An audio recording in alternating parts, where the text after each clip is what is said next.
Well, hey there, welcome to the first part of the first video of our custom hot tub build. I'm here in my backyard. We're going to get groundbreaking today. So it is July 10th. We're going to see how long this takes us. Okay, so here's my backyard. This is the area that we decided to put it. We were initially going to put it here, but it's how big it is, it's going to stick way out. So we decided for that back corner, needing to stay 5 feet away from any property lines. It means I have to come 5 feet away from there and 5 feet away from there. So the flags that you see in the grass there mark my gas line. Obviously want to make sure I'm not digging into that, but I'm gonna get to breaking ground here.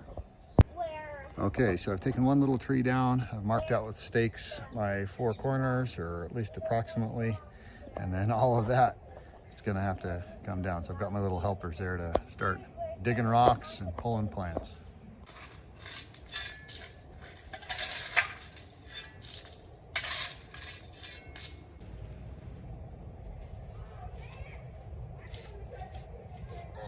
Okay, we're in day 2 of this build here. We've got the forms laid down. We leveled out the forms.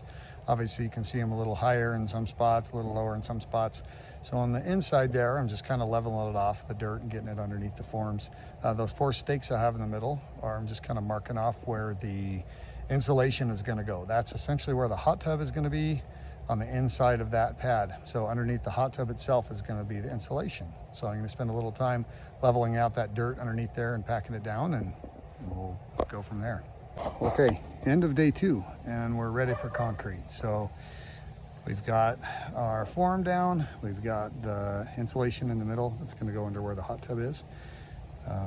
Rebar is 1 foot on center all the way across, and then we did just the wire mesh, whatever you want to call it, over the top of it. Made sure everything was nice and level all the way around.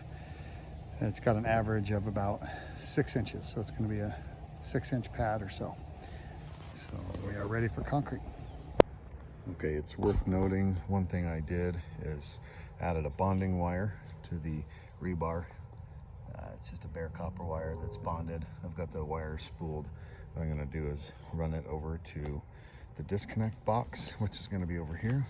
And what I've also done, if you see this little thing here, it's a grounding rod. So that was an 8-foot copper rod that I hammered down in the ground, that eventually the bonding wire is going to run over to that, and the box will be connected to that. That way ground out the whole system. I'm due for concrete tomorrow morning, so I wanted to highlight that before we got that poured in here. Okay, well, this is the typical problem I have with having a ton of people available to work, but not enough competency to get the job done. But pump truck came and got it done pretty quick. My friend Tom, thank you for helping me screed it and get it ready. So couldn't have done it without you. And that'll pretty much do it for the first part. Now that we've got the pad poured, ready to go, it's going to be just building the hot tub on top of it from this part forward. So stay tuned for part 2.